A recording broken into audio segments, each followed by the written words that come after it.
Olá, bom dia a todos. Sejam muito bem-vindos ao nosso webinar. É uma honra receber vocês nessa manhã na nossa plataforma Stratneron.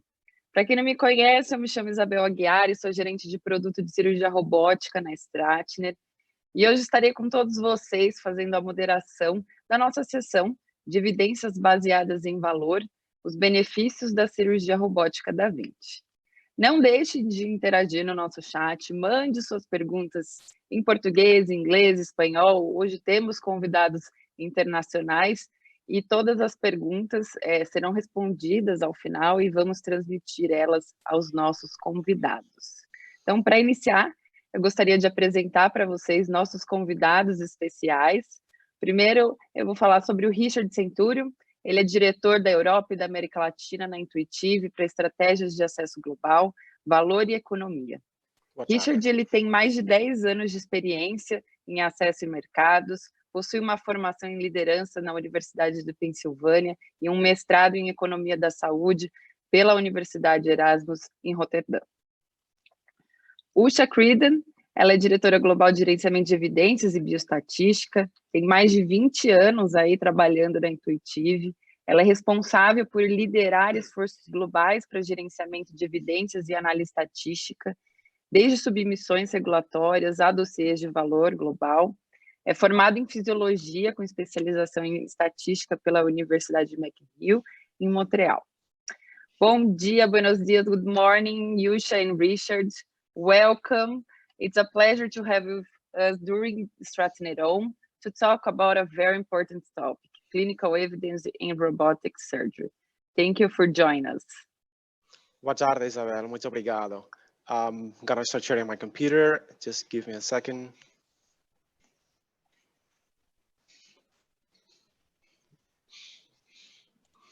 So, thank you very much again, Isabel. It's a pleasure for us to join this meeting, and it's a pleasure to be part of this Stratneron meeting as well, on a digital version, but here we are. Our primary goal as Intuitive is to enhance quality of life of our patients, and we believe that to do that is to guarantee right reimbursement, but also to ensure better patient access. And that is with the main goal of improving quality of life of our patients. And just to highlight, Intuitive goal is to make less invasive for better care possible. When it comes to evidence that shows minimally invasive surgery providing better outcomes in many procedures, robotic surgery has positioned over time with a level of efficacy which is similar to open surgery, but superior to lab and other therapy. When it comes to the level of invasiveness, it is obviously less invasive than open surgery and similar to laparoscopy. This is a very important foundation for clear benefit for our patients, and which is going to be getting more in depth into each of these variable and outcomes. And what I want to say is that, you know, we focus on less operative trauma, shorter hospital stay, less pain, and a quicker recovery for our patients as well. Hospital administration and policymakers sometimes fail to recognize the benefits of robotic technology. And by identifying improved outcomes, we automatically, identify our downstream benefits. And these are, in the shape of length of stay, ICU admission, blood transfusions, conversion, complications, surgical sites, infections, and readmissions. Improved clinical outcomes are the foundation for measurable value. And that's why Usha is going to go in depth into each of these outcomes, and especially focus on partial nephrectomy. And before we do that, we're going to be showing an interactive video in which we're going to be explaining what is our STAR tool for this year, which is the Evidence Navigator tool. So I give the word to Usha. Usha, please go ahead. And thank you very much. Hello, everybody. Thank you for this opportunity. I'm going to start with a short video highlighting a tool called the Evidence Navigator, and sit back and enjoy.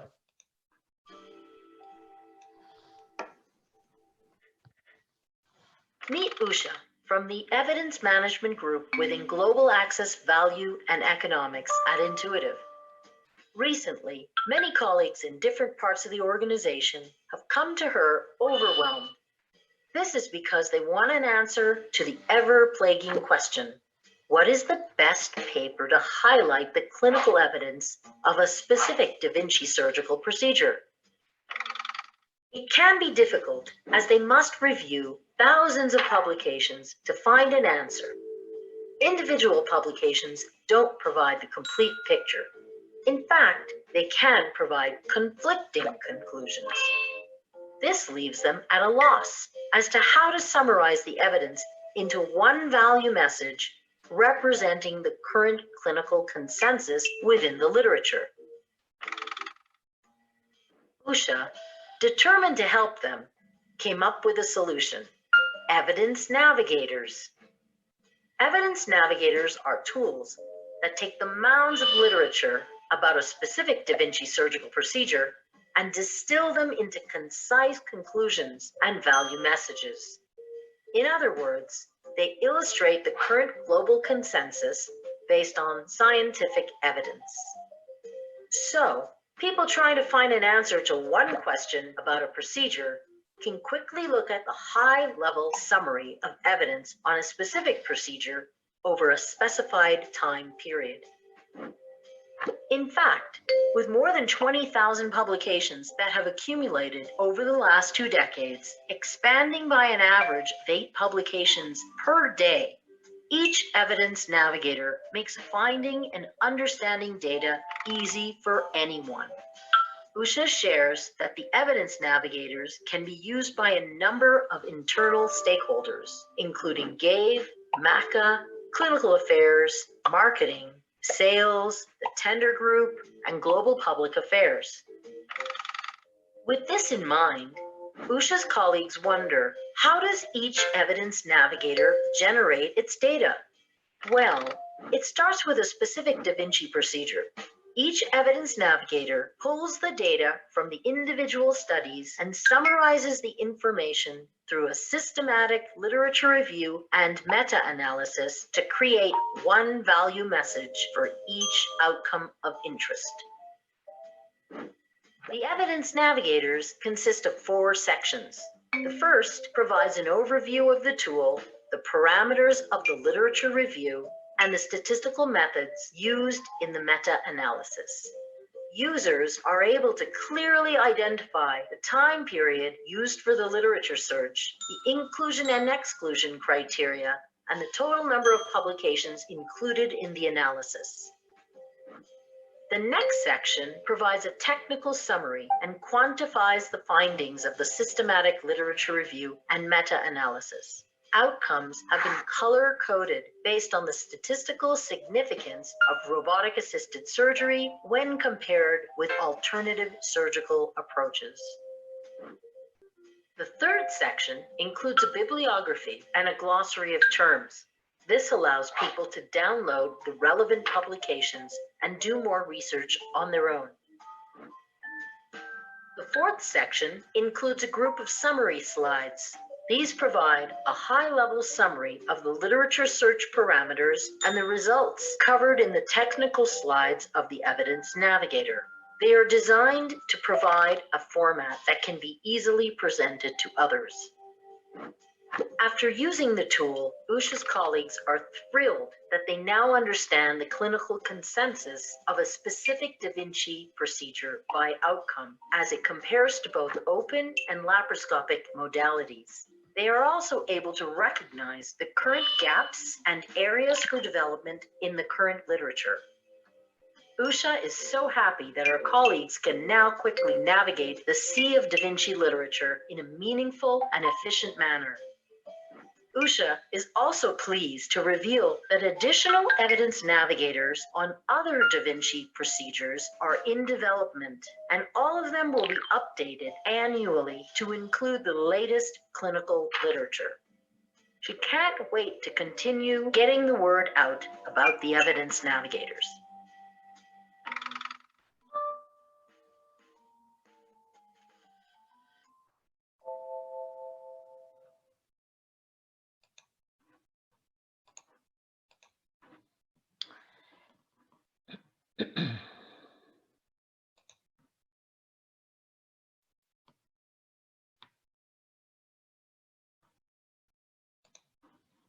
Okay, we will transition now to the statistics, the fun part of this presentation.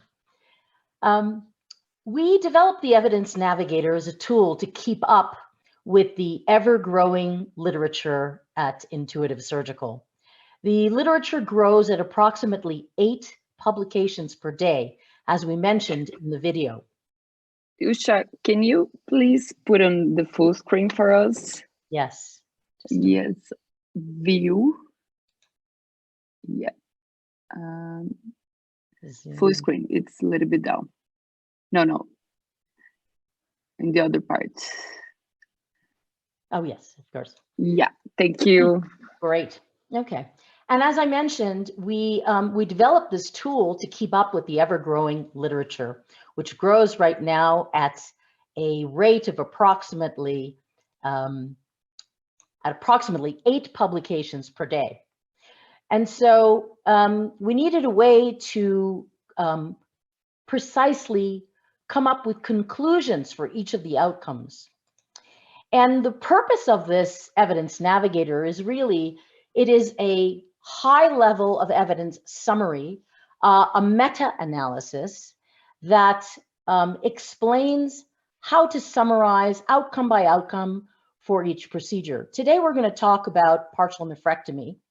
And just to give you an idea of a global map of where we stand with the literature, we have over 21,000 publications to date pertaining to Da Vinci. And these can be designated through different levels of evidence. Level 1 evidence, LOE1, are the randomized controlled trials, the systematic reviews of randomized controlled trials. That's category 1. Category 2 pertains to prospective studies, prospective trials, and large claims or database studies that are also included in level 2. Level 3 pertains to comparative studies that are retrospective, and we break that down as 3A and 3B, depending on if there are systematic literature reviews that are retrospective but comparative in nature. Level 4 pertains to single-arm studies, and level 5 is usually case studies, opinions, and technical papers. I think it's important to note here that of the global literature, there's 474 papers that are just in the region of South America, of which approximately 60% of these publications come from Brazil. So I thought that was an interesting statistic to share with you today. Below, we also have here a breakdown of these publications by their individual surgical specialty. And as you can see, urology is by far the leader, followed by general surgery. The evidence navigators that we have put together are right now specific to procedures, and we have numerous evidence navigators that are currently available.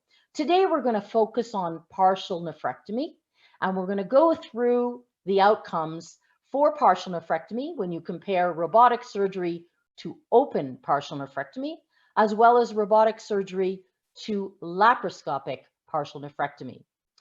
I'm going to start with a very quick primer, and no presentation would be complete unless we have a quick statistics lesson. So we'll start with understanding how we can break down the statistics and understand the statistics, particularly for a meta-analysis. Now, we have 2 different types of outcomes. We have outcomes that we measure on a binary scale. So these are things like complications, blood transfusions, ICU admissions. These are yes/no variables, what we call yes/no variables or binary variables. The proper way to summarize binary variables in terms of their statistics and to measure the effect size is through what we call a relative risk or a risk ratio or an odds ratio. And it's important here, the bottom line message is these are ratios. If the ratio is 1, then we say the result is neutral. The effect size is neutral when you're comparing robotic to a non-robotic option. If the relative risk is less than 1, then we say there is an advantage or a protective effect for robotics relative to the non-robotic alternative. If the relative risk is greater than 1, or the odds ratio is greater than 1, then the way we interpret that is that the advantage is for the non-robotic group. Now, it's important also to note that when we're interpreting these values, all of these outcomes are things like complications or transfusions or ICU stay. You don't want to have this kind of outcome. So these are sort of the negative outcomes that you want to make sure that the relative risk or the odds ratio is less than 1. Okay? So that's for a binary variable. Now, there's another kind of variable that's a continuous variable, and that's measured on a continuous scale. Examples of a continuous variable are things like length of stay, measured in days, operative time, measured in minutes. We could be talking about lymph node retrieval, measured in the number of lymph nodes. Here, we're simply taking the difference of two values, robotic minus the non-robotic value. And we measure the effect size by a weighted mean difference, okay? If that weighted mean difference is positive, then that means there is a disadvantage for robotics. An example for this would be if there was a positive value for the difference between operative time, then we would say that there is a surplus and an excess in operative time.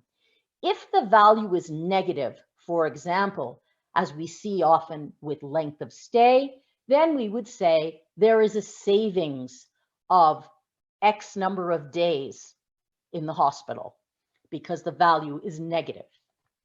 If there is no difference, if the values are that would reflect the values being equal, we say there's no difference, and the two outcomes, the outcomes for each of the modalities of surgery are comparable. Now, there are some instances, because this is a meta-analysis, there are some instances where it isn't possible to do a weighted mean difference. And we have to do something called a standardized mean difference, because that is the way the results have been presented in the original source publication. And it's important to note here, with the standardized mean difference, we can't make the same quantitative conclusion. We can only make a qualitative conclusion, and this will be driven by the p-value of the difference. So, weighted mean difference, we can make a quantitative conclusion. Standardized mean difference, we cannot make a quantitative conclusion. The best that we can do is a qualitative conclusion.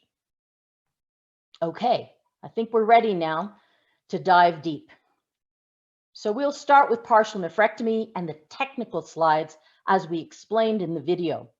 So for partial nephrectomy, we first have to start with a methodology. How did we get this data in the first place? How did we select these papers in the first place? We start by using PubMed, Scopus, and Embase, and we do monthly searches within these databases. Within these databases, we start our search January 1st of 2010, and we look specifically for robotic partial nephrectomy procedures, and we do a cutoff. We cut off the level of evidence at level 2C and 2A and higher. So what we want are prospective studies, or in the very least, database studies with prospective analyses of the data. These are typically RCTs, meta-analyses and systematic reviews, independent database studies that compare robotic to lap or robotic to open, or sometimes all three. We have a number of exclusion criteria, and this is to make sure that we have sufficient evidence to be able to summarize. It turns out that when you do this exercise with a cutoff date of October 17th, 2018, there are 19 publications that have clinical outcomes of interest to summarize. These clinical outcomes are in the flavor of operative time, conversions, estimated blood loss, transfusions, complications, length of stay, and mortality. There are 19 total publications when this exercise is done, and a cutoff date of October 17th, 2018 is applied. This amounts to over 60,000 robotic patients, over 13,000 laparoscopic patients, and over 109,000 open surgery patients. Okay. Now, similarly, with the patient at the core of interest, we also do an exercise here where we look at patient-reported outcomes. And to look at patient-reported outcomes, we have a similar methodology, but here we have actually dropped the level of evidence to include retrospective comparative studies. These are typically the types of studies that we see when we're looking at patient-reported outcomes. And what we have here is, with the same cutoff date, we have 13 papers included just for patient-reported outcomes, over 1,000 patients in robotic, over 900 patients representing laparoscopic surgery, and over 1,400 patients representing open surgery. Now, how can we summarize this data? Well, if we go back to what we just explained in terms of the continuous and the binary variables, what we see here on the right-hand side, we have a very lengthy and detailed explanation of the statistics. The center is intended to be a visual representation of those statistics. And on the left, we have a simple explanation or conclusion of what the data says.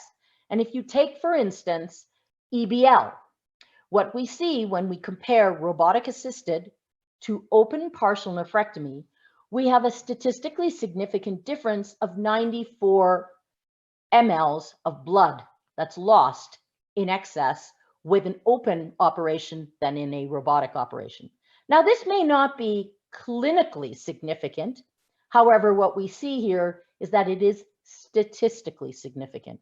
And I think this is a really important point to make, that sometimes what we will see is statistical significance, but we must interpret this within the context of what it means clinically. And sometimes we won't have a clinical meaningful difference, but this will be statistically significant.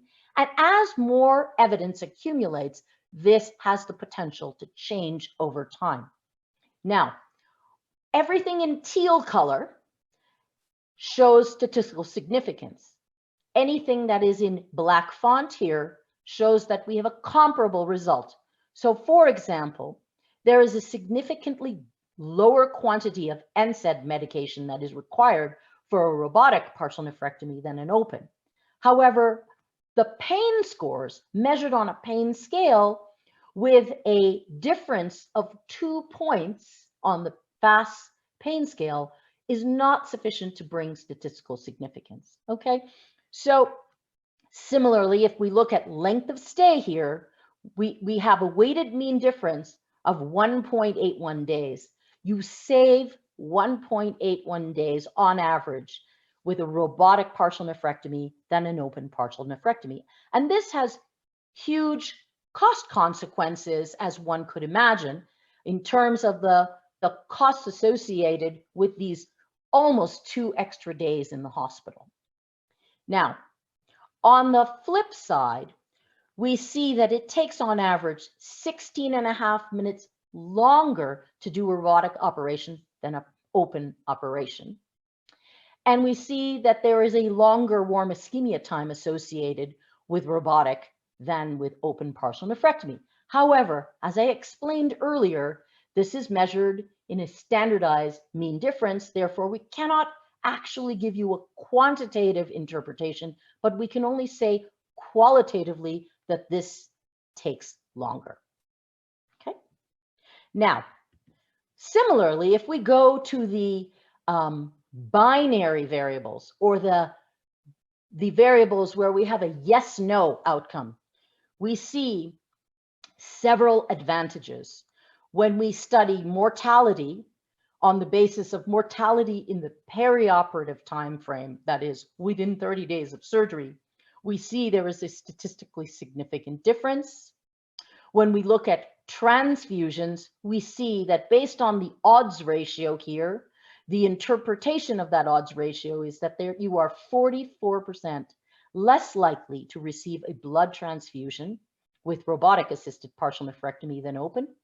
And similarly, with postoperative complications, you are 42% less likely to experience a postoperative complication within the 30-day window. Now, I thought we would take a little deep dive into postoperative complications. All of these superscript numbers here, 4, 8, 9, 12, 14, 15, 16, 17, represent the individual studies that have been used to come up with this estimate of odds ratio of 0.58. And you may be wondering, how does that happen? And where does that number actually come from? And so what we have here is a more detailed explanation of how that number is derived.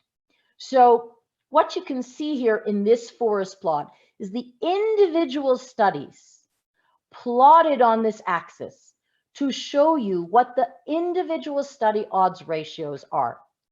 And this final number here of 0.58 is a weighted value, and that weighted value is based on the sample size, the size of each individual study, and the variability of each of these estimates. And you can see for the most part, they are very consistently to the left side of this line of neutrality, showing that the outcomes in terms of postoperative complications agree with one another from study to study.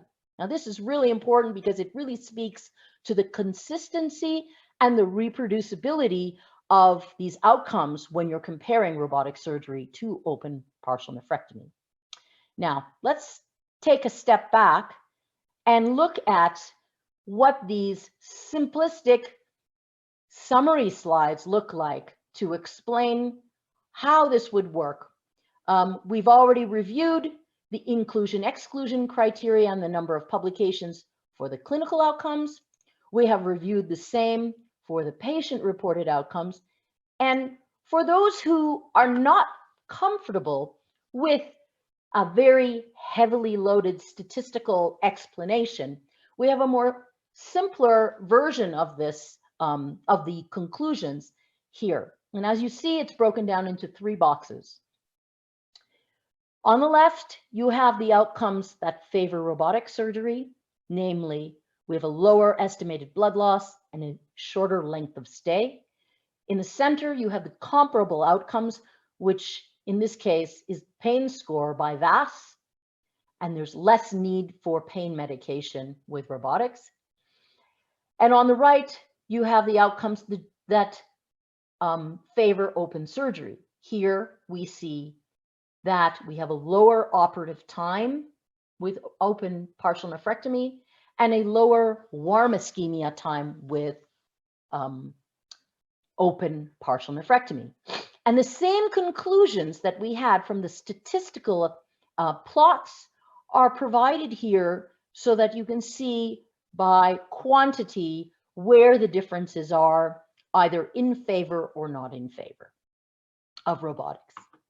Next, because we have so many outcomes to report on, next we have the outcomes, the additional outcomes for which robotics shows advantages, and that is in lower perioperative mortality, lower blood transfusions, lower rates of postoperative complications, lower rates of intraoperative complications, lower rates of major complications, and lower rates of 30-day readmissions. Very compelling. comparable positive surgical margins. So from an oncologic standpoint, at the time of surgery, the two operations are similar. And we have no outcomes here, that additional outcomes that favor open surgery. Okay. Now, we can show the difference also. We did this comparison for robotic assisted partial nephrectomy in comparison to laparoscopic partial nephrectomy. And what we see here is that when you go through the same exercise, in other words, create the forest plots in detail and take that summary measure and put it in an evidence navigator for robotic versus laparoscopic partial nephrectomy, we see that even with laparoscopic partial nephrectomy, another minimally invasive option, you have lower blood loss with robotic surgery. You have a shorter warm ischemia time with robotic partial nephrectomy, and you have lower pain scores and a shorter length of stay. Now, the shorter length of stay is only by 3 hours, and the VAS pain score is by 0.5 point. So again, proceed with caution in terms of statistical significance versus clinical significance. Okay. On the comparable outcomes, we see that it does not take any longer to do a robotic assisted partial nephrectomy than a laparoscopic partial nephrectomy. So from a time in the OR perspective, these are comparable. And there are no outcomes from this analysis based on this meta-analysis up to October of 2018 that show more favorable outcomes for laparoscopic surgery versus robotic surgery. Okay.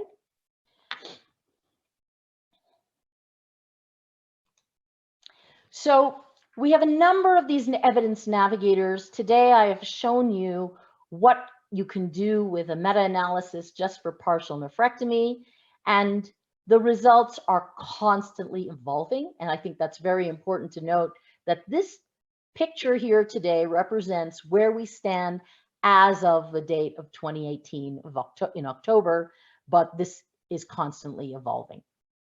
And with this, I conclude my presentation and we open it up to questions from the audience.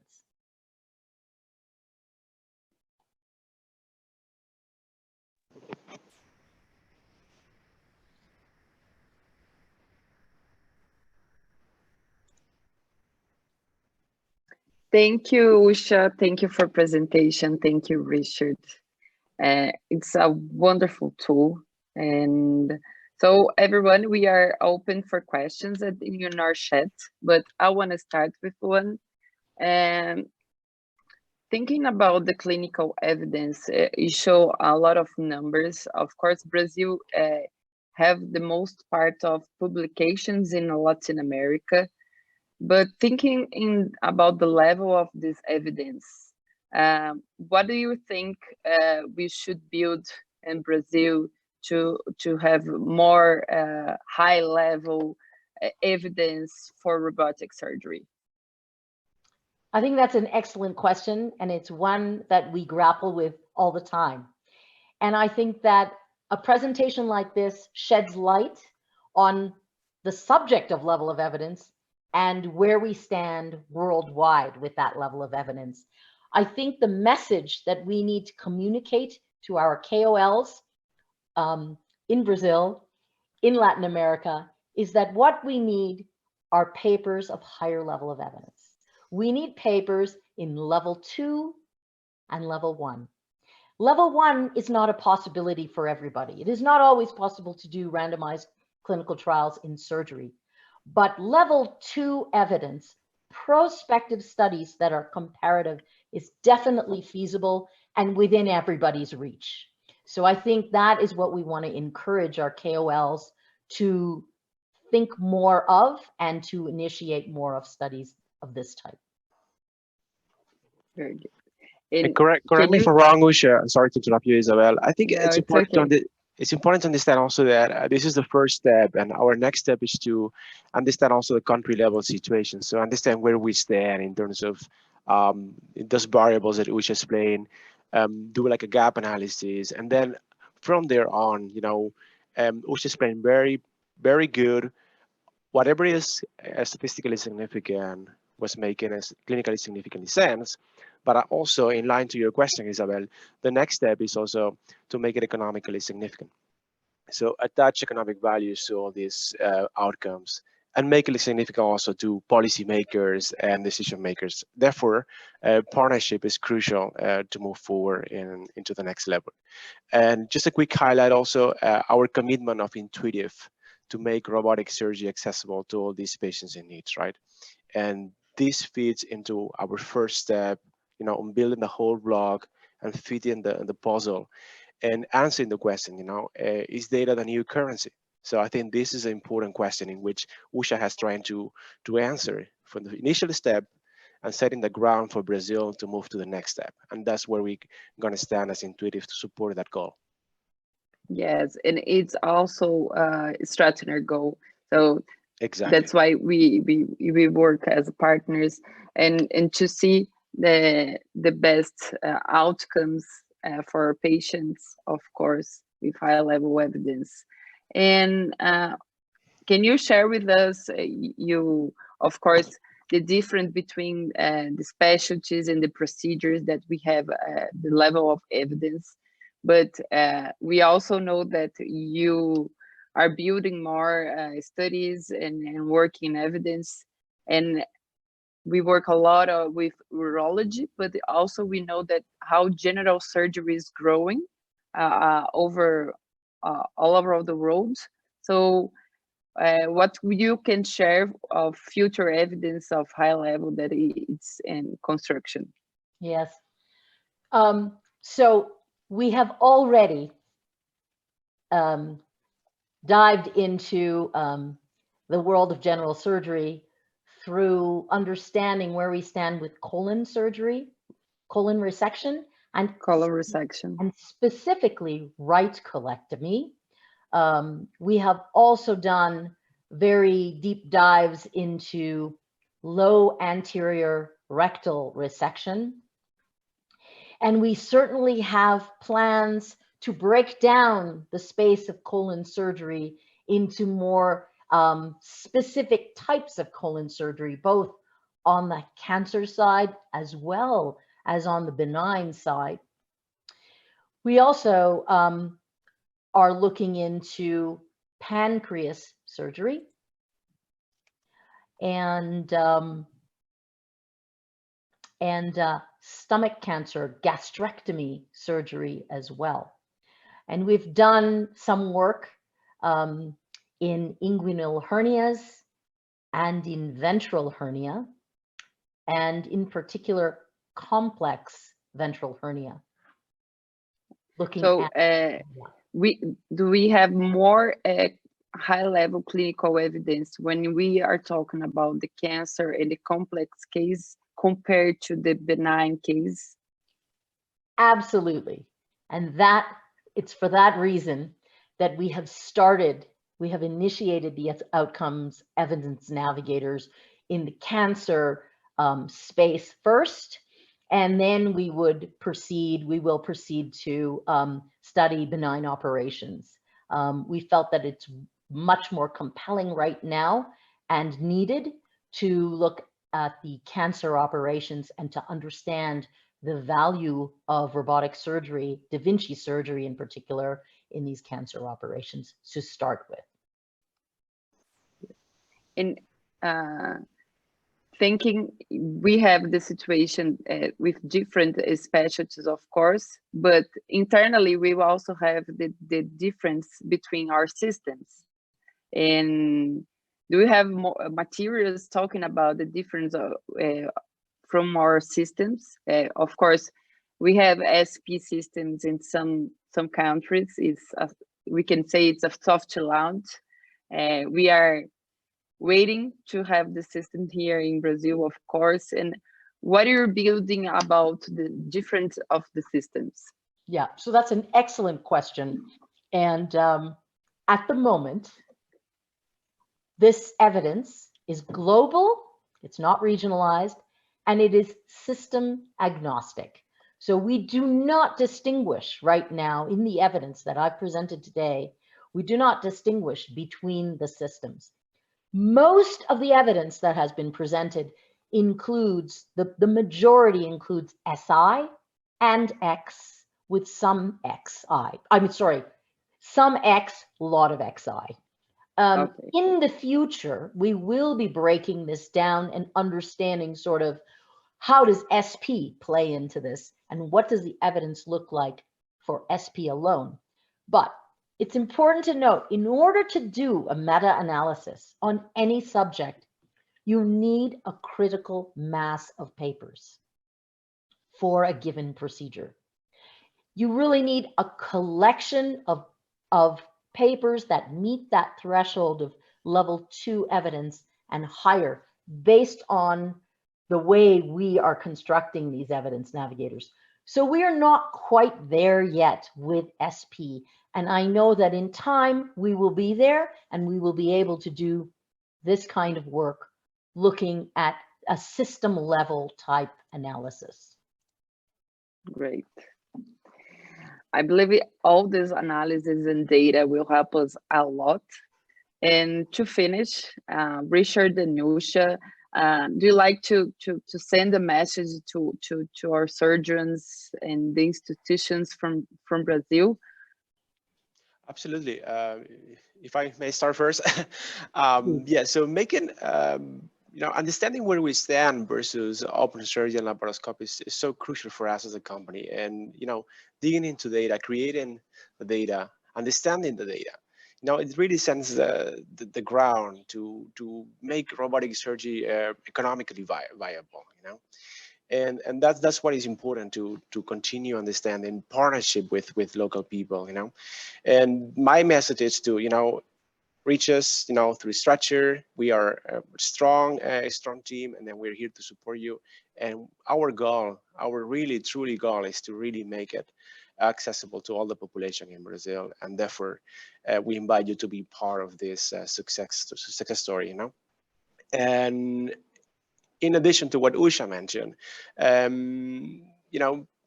having this data available, understanding where we stand, also will help us, to adapt our current clinical practices and guidelines, because sometimes they can become a barrier for adoption. And this is a message also to the public, and let us be part of this journey. Robotic surgery is here to stay, and therefore it is important also to be realistic where we stand and make the necessary changes for this technology to be part of the successful story of Brazil. So thank you very much, Structure. Thank you. I would just like to add that I hope that this presentation today has infused some energy and enthusiasm for data, particularly clinical data and patient-reported data. And I hope that this serves as a message for how important it is to measure your outcomes on a regular basis, because if we don't measure things, we can't know how well we're doing, and we can't see where there's room for improvement. So it's a really important message to get out there to encourage people to collect their data, measure their outcomes, and to understand and monitor and track their surgeries and the outcomes for their patients. And that can then help on the economic side of the value that robotics really brings in the clinical space. So with that, I hope that this presentation will encourage people to do more of this. And I too want to thank Stratner for this opportunity to give this presentation today. Thank you. Thank you very much, Lucia. Thank you very much, Richard. We can't wait to have access to all this material, and also we can share the evidence navigator with our surgeons and health professionals. Gostaria também de agradecer a todos vocês que estão nos acompanhando. Eu espero que essa mensagem também e essa apresentação crie também esse estímulo a todos que nos acompanham, para que a gente realmente comece a criar a cada vez mais evidências aqui no Brasil, e nos colocamos à disposição de todos os nossos cirurgiões e das instituições, tanto a Stratner como a Intuitive, para a gente continuar desenvolvendo cada vez mais novos níveis de evidências para beneficiar todo o processo de economia de valor e também entregar os melhores resultados para os nossos pacientes. Eu agradeço a todos. Thank you one more time, Yusha and Richard. It was a great presentation this morning. Muito obrigado, Brasil. Muito obrigado, Stratner. Muito obrigada. Obrigada. Bye-bye.